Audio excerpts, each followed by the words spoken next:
Yo, what is up, Scrollies listeners? This is Team Sqadnado. Just got some quick updates at the top of this Scrollies episode. As you notice, we're going to be talking about D&D. There was kind of a kerfuffle, if you want to call it that, going on in the D&D community, the whole tabletop RPG community. A little bit of an uproar. Since we recorded this, there have been some changes, some updates in what a lot of people are saying is a victory. I think I'm going to agree, except for I'm going to say we won the battle, but the war is still yet to be fought. There's a lot of stuff going on. As of this time, January 27, 2023, there has been a complete reversal of what we're going to talk about. I still feel like this information that we're talking about in the episode is pertinent. It's stuff that you can look out for. And I don't think that the fight is over for Dungeons and Dragons. I know a lot of people have started to move away from it, which I think is also a good thing. This is a hobby that I've loved for a really long time, and I really want to fight for what makes it great, despite corporations trying so hard to make a buck. So what has changed since this? You're going to get a cool, neat little time capsule of what it was like before we had won some of the points that we were boycotting, that we were fighting for, that we were trying to make Wizards of the Coast listen to us on. So January 27, 2023, Kyle Brink on D&D Beyond lists a few things that they're going to be doing going forward.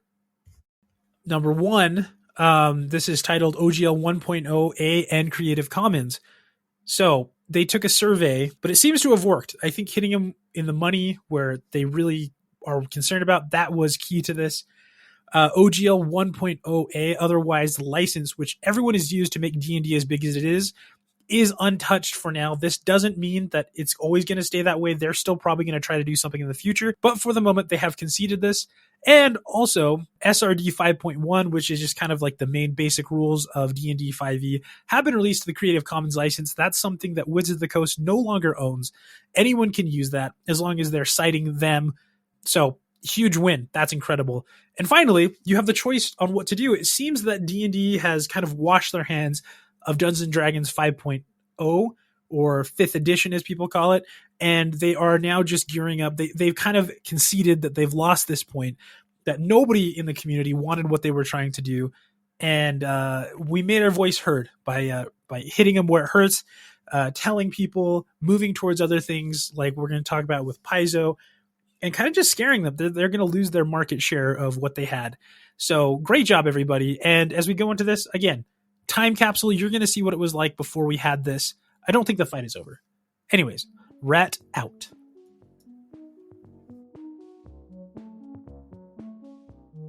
Sqadnado, I just noticed in the Scrollies Studio trash can, you have a bunch of merchandise, your D&D books, your DM charts and your maps, your history, everything. It's just thrown away. Sqadnado, what's going on?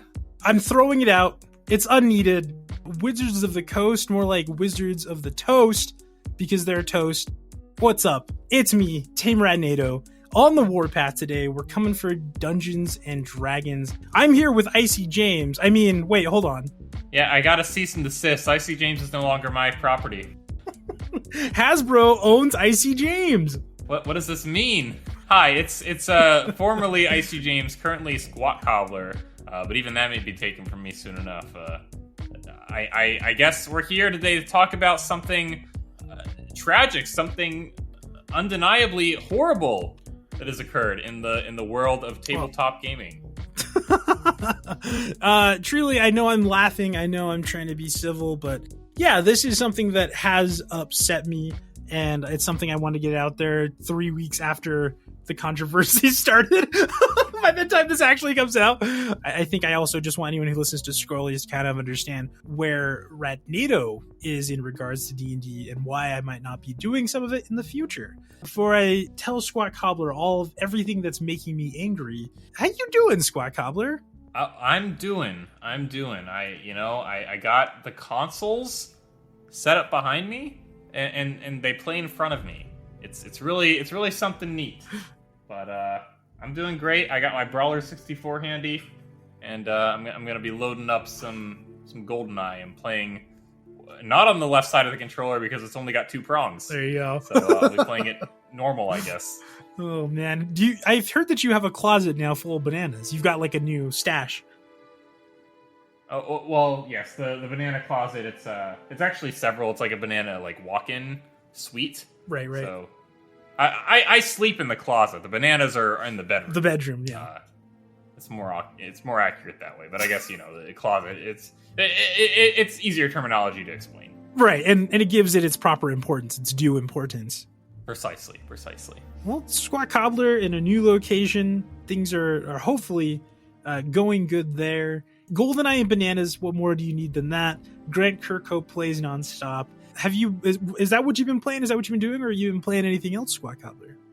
Well, let's see. My ever-driven N64 carts, let me tell you, it's like it's a whole bunch of different games in one. It's really something, It feels like I'm just cycling through them so quick, like I'm not even taking the time to swap them out. But GoldenEye, Diddy Kong Racing, all of them, all of them on the good old N64 with the Brawler 64 controller. Not sponsored, just finally putting it to some use. Incredible.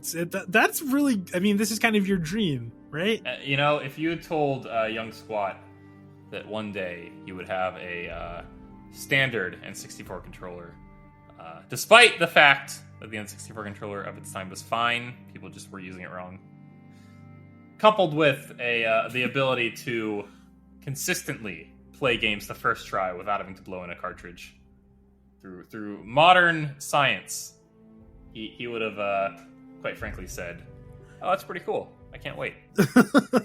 Yeah, that sounds pretty good. Yeah, I got no problems with that. Incredible. I'm glad to hear you've made it. I've made it to the future. We're truly living in the future with modern N64 tech. Ratnado, how about yourself? So, in the vein of what we're talking about today, I'm going to tell you about some of the other TTRPGs I've been reading and diving into. How's that? Is that okay? Please do. I know it should be video games. I'm inconsistent. I'm sorry, but I've actually been diving into Edge of the Empire Fantasy Flights game, which is kind of just a really cinematic way to play D&D in a way with dice. I've got the Avatar TTRPG. Oh yeah, early Kickstarter investor in that, right? Yeah. So early that you had forgotten about it. Dude, they were telling me it was supposed to be delivered like last year, 2022. We have another limited run game situation in our hands. Oh gosh, I don't do these. I'm not going to do any more of these projects. No more Kickstarters, no more limited run games for old Ratnado anymore. Just because they take so long. They take so long that when they get done and it's like a surprise almost. It's a surprise you give yourself in the future. Much like I have surprised myself in the future with N64 tech. You get an investment that you made years ago by an independent developer. Yeah. That may or may not turn out being decent. The key is to always just have something coming through order 2 years and then every year after that. So you're always getting something. It may not be the most recent thing you ordered, but you're getting something. It's all about planning ahead.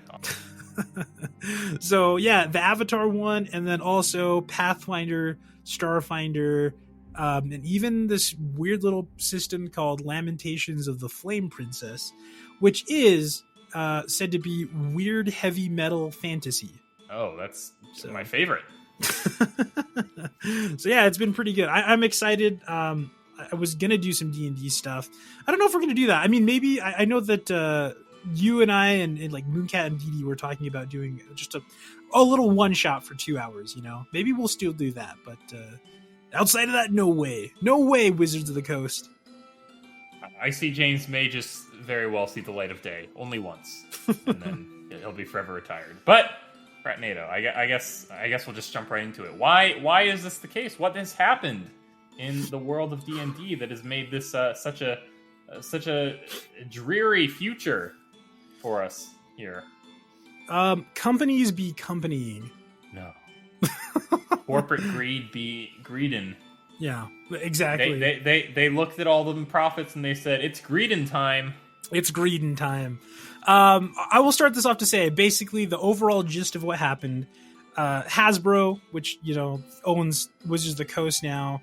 There's a lot of stuff about who owns what and why they're trying to do it, but basically, they got somebody who was involved with like microtransactions with Microsoft, somebody who works with Amazon, who comes in. I believe her name is Cynthia Williams, and the quote is, "We believe that the D&D brand is under monetized. we want to unlock the kind of recurrent spending we see with video games. Well, as we all know, the video game industry is in tip-top shape right now, as far as that goes. Yeah, exactly. No, exactly. Well, and that's the thing is they're coming over here and they're like, why aren't we making money off of Dungeons and Dragons like we do off FIFA? And that is just completely the wrong mindset. I want to say that up top. And so, yeah, that's the big controversy. The next part of it, Squat Cobbler, have you ever signed a contract in your life, Squat Cobbler? I've tried to steer away from any contracts that weren't written in banana ink, but I have legally been bound to several before. Yes. Oh my gosh. So has anyone ever after you signed the contract been like, oh, that was just a draft, that wasn't the full thing, we'll do something later? Oh no, usually I'm the one saying that. Hey, I'm gonna change this contract. Actually, I sign it and then I say it's just a prank, bro, and then oh gosh, and then I get buried in court fees. Squawk Cobbler, do you work for Wizards of the Coast by chance? Maybe Hasbro, because that is exactly what Hasbro did. Oh my gosh, I've been found out. You got an insider on the podcast. You didn't even know it. This is great. I have so many questions. Why do you hate Number money? one, why? Yeah, number one, why? So yeah, basically, there was a leak about a month ago, like right after Christmas, where somebody said, hey, there's this thing, it's called I believe it's the OGL. Somebody sits there and they say the open game license, which back in the 2000s, Dungeons and Dragons at the time, I don't quite know who owned it or what was going on. They were on an edition called third edition. And they had this thing where D&D was like trying to grow. They saw all these other people making things and they said, hey, how do we make sure that everyone sticks with D&D? And their idea was, what if we make our mechanics, our stories, all of our backgrounds, all that kind of stuff, and we say, hey, as long as you use this license, you can publish under this. So you can use D&D 3rd edition and say, okay, I'm going to take your goblin stats and this, and this class, and I'm going to make something outside of it, but that still connects to the game. Sure, makes sense. Yeah, trying to get everyone in it. The controversy is this contract that went out basically they're calling it OGL 1.1 or 2.0, which is to say it's like completely different. The actual draft leaked, and it like, oh, we're going to deauthorize the OGL. So anybody, these big companies who have been writing for D&D and making books, Kobold Press, I have a bunch of books from them, basically saying, you're no longer allowed to do that unless we say you do. And if we do say that, or if we give you the ability to use this new license, at any time we can say, you know what, that's ours now. We're going to take it and print it. And there's nothing you can do about it. You have no rights to it. That's a lot of living rooms to keep accounted for. Oh my gosh. Dude, but think about that. How would you feel about anything you've made? Like, I don't know, Creative Commons or something. Let's say you made a career off that, and then suddenly being like, even though that license, that Creative Commons license says you can use this in this way forever, they're like, you know what? Actually, we don't agree with that anymore. I would feel sad. Yeah, it'd be really bad. So this leaks. Wizards of the Coast goes silent. They don't say anything for like 2 weeks. Everyone starts filling in the blanks of like, what is going on? Why are they doing this? This is so dumb. Finally, after people like more leaks come out saying their plan is to basically get everyone onto D&D Beyond, which is they call a virtual tabletop, to get everyone onto their content and get rid of all competitors, like savvy business moves. So basically everyone starts filling in the blanks, what's going on, what Hasbro is trying to do, and they call for this campaign, start canceling D&D Beyond. We do not want them to revoke the original game license. We want them to continue to, because they're coming out with their new edition next year, 6th edition. And finally, after supposedly they started just losing tens of thousands of subscribers on that at $6 a pop, finally they come out this weird response of like, hey, we're going to start changing this thing. You've heard a lot about it. It was a draft. It was a draft, bro. That was like the main thing. And everyone's like, you don't send out contracts to people with a deadline on a draft. Tactic 1, hole up and wait for it to blow over. Unsuccessful. Tactic 2, issue a poorly written response and hope that suffices. Also unsuccessful. So they finally come back after they're like hurting from this. They're losing money. And let's see. Okay, there it is. So they come out and they're like, well, hey, we actually need to revoke the license for like, kind of legitimate reasons. Like we're worried about people, printing like hateful content or using stuff for NFTs. But everyone's like, they can't do that anyway. Why are you doing like it's NFTs so clear. Really did just ruin everything, didn't they? It really did. Like, and everyone's like, you already can stop people from doing NFTs, and you can already stop hateful content. Now you're lying to us. Addison the first half, not gonna lie. If they were on to you. But if they had just from the start been like, yeah, we want to make more money, this is how we do it. I think it wouldn't have been as like the same response. But after they started losing subscriptions, like this is January 13th, I believe, Friday. They come out with this thing of like, hey, well, we're gonna play test this new OGL 1.2 or 2.0, whatever it is, and we're gonna work with you. Okay, and I want to read you the paragraph, Squat Cobbler, after saying this of like having to walk it back because they're now getting financial blowback from this, and people like, I'm not buying any more games, boycott the D&D movie. Like, it's wild. It's getting big. Motley Fool, like financial websites are starting to cover this, and clearly they find like, we've got to address this. We've got to do something. So after this first like, hey, hold on, let everyone calm down. They say we're going to do this, and then in the paragraph that made everyone mad, in the style of our intent was to build a sense of pride and accomplishment. Exactly. No, not again. In the same vein of it, I'll read you the paragraph verbatim. A couple of last thoughts. First, we won't be able to release the new OGL today because we need to make sure we get it right, but it is coming. Second, you're going to hear people say that they won and we lost because making your voices heard forced us to change our plans. Those people will only be half right. They won and so did we. Dun dun dun. People are like angry. I was angry when I read that because it's like, it's so clear this like you versus us.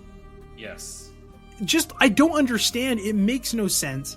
Like, I know they want money, but it's like, I don't know if you realize this, like the golden goose you have making $1 billion, I guess that's like their last year's revenue on D&D.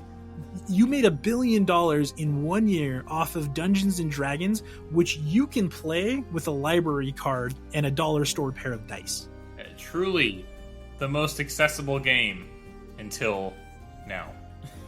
Yeah, like literally you need maybe a piece of paper and after that and then otherwise you can just play.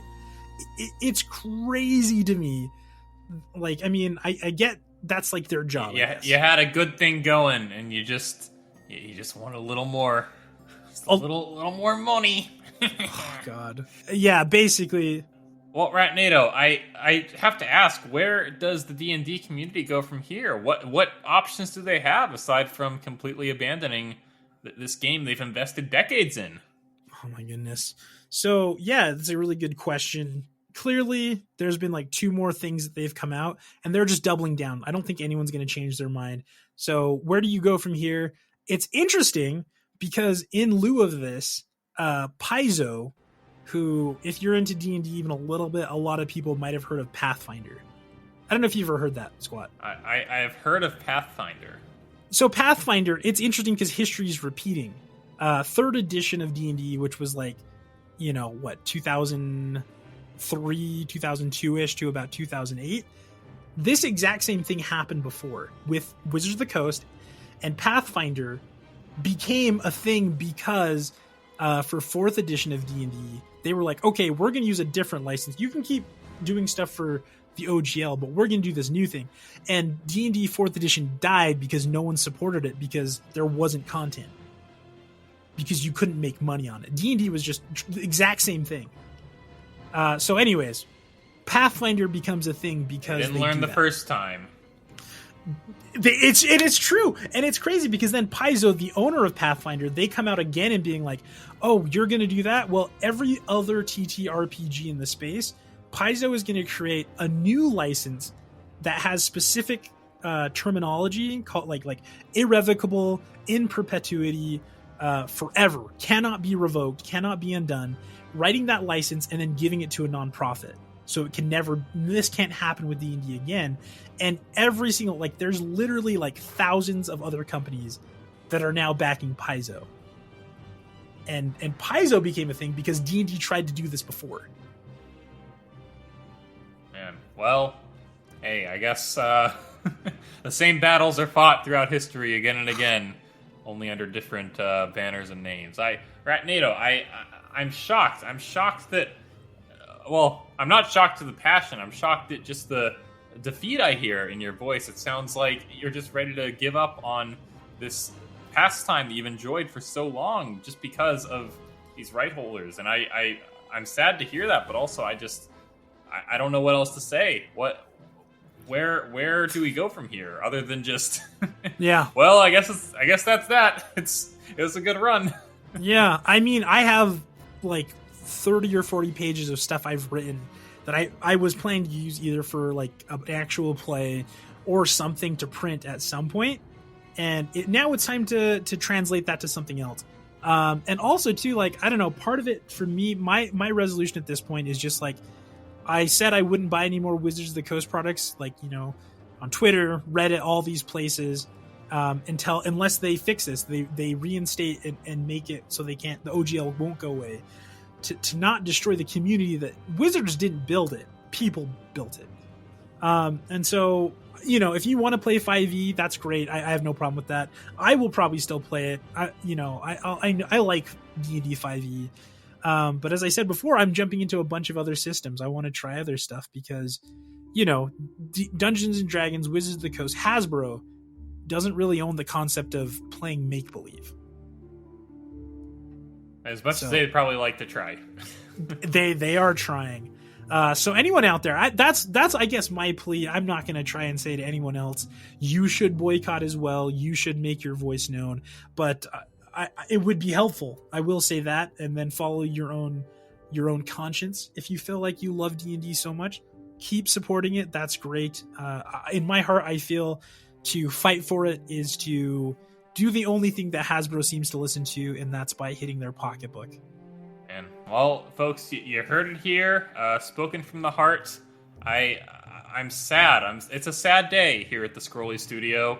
The garbage truck is coming up. It's about to take away the trash, and yep, there it goes. There goes all your content, Ratnado, from the last 25, 30 years. And you know, hey, we can rest assured that those ideas, those stories, those worlds will be reborn in other ways, and the content doesn't truly die. It just has to be rebranded. Exactly. They're no longer goblins. Well, I guess goblins aren't real. You can't copyright the idea of a goblin, but you know, we're just tweaking things a little bit.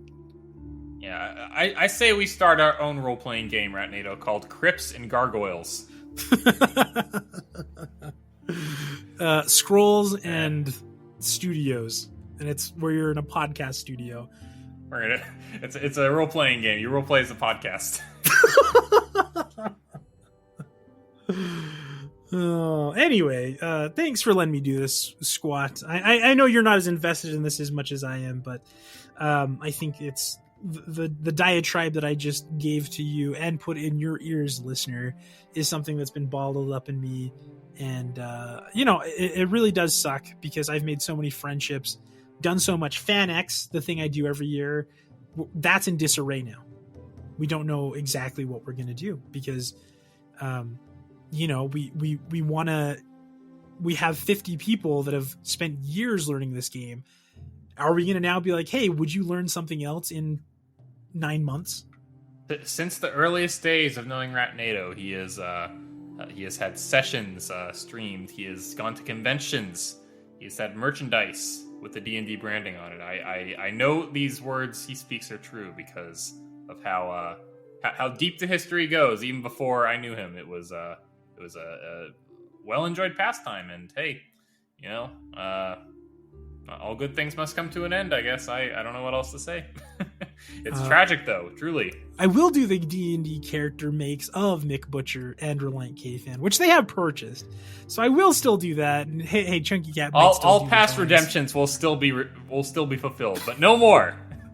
Wizards of the Coast may claim them though, just so you know. Officially out of print, discontinued.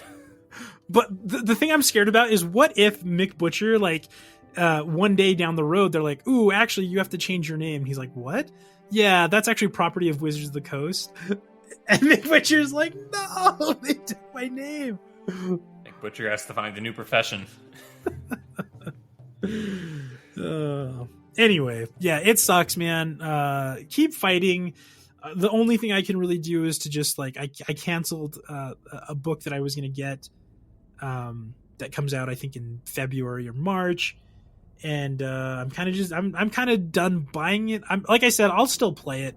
D&D 5e is so great, but I don't want to do it in any way that supports Wizards of the Coast anymore. Just because killing the golden goose. Truly, could have just left well enough alone, and nothing bad would have come from it. Yeah, this is what I said too. The idea of it, of like it's like Critical Role, which I'm sure even you've heard of, Squat Cobbler. Yes. These big like actual play shows and stuff. And it's like what they should have been doing is like, you have the brand, do a little bit of work, go to these creators and be like, hey, we'll give you the royal treatment here. We'll take your content, we'll edit it, we'll do it. You keep it all, you own it all, you license it to us to use. And hey, now we're both making money. There's more D&D content. Everybody's happy. And it's like, that's a way to make more money with a little more work, but they want money without any more work. And I get that. That's what businesses do. Hey, that's capitalism. Well, yeah, we live in the dark timeline where that didn't happen. Anyway, we're in the alternate reality. It's a sad day, man. Anyway, Squat Cobbler, I do. Hey, shout out if they hear this. Mooncat Gab, let's do D&D 5e. Maybe the send off game. Icy James will be there, and then whatever you create. Icy James will see his day, even if it's the only day he ever sees, and that'll be right here on Scrollies in the future under vague branding for our own sake. Well, yeah, it's Scrollies in Studios is Scrollies in Studios. Big sad. That's the last my final thoughts. It's big sad. Yeah. Empathize with me, hey, and if you want to, that's what I'm saying. Don't buy Hasbro stuff. Write them a letter. Hey, this is not cool what you're doing. I'm not going to buy Hasbro stuff. Please undo this. That's how I'm fighting. So, anyways, as always, Team Ratnado here. My internet is still not great, but I'm going to try to do a few more things. I'm going to try to do stuff that isn't Final Fantasy XIV. Hopefully. Maybe. No guarantees on that. the only thing I've been streaming is just like when the Choo Choo Boys get together, just because we want to have those memories. Oh, the memories will last forever, but the streams will not. So tune them while you can. What about you, Squat Cobbler? What's going on in the Squat Cobbles world? Yes. Well, Mario and Rabbids, it is continuing on through World 3. We have new characters. We have new enemies. It's a crazy time over there. So check it out on the YouTube. Yeah, I've been Squat Cobbler of YouTube and the Scrollies Podcast. And I am Team Ratnado, and we'll see you next time. Bye. Bye.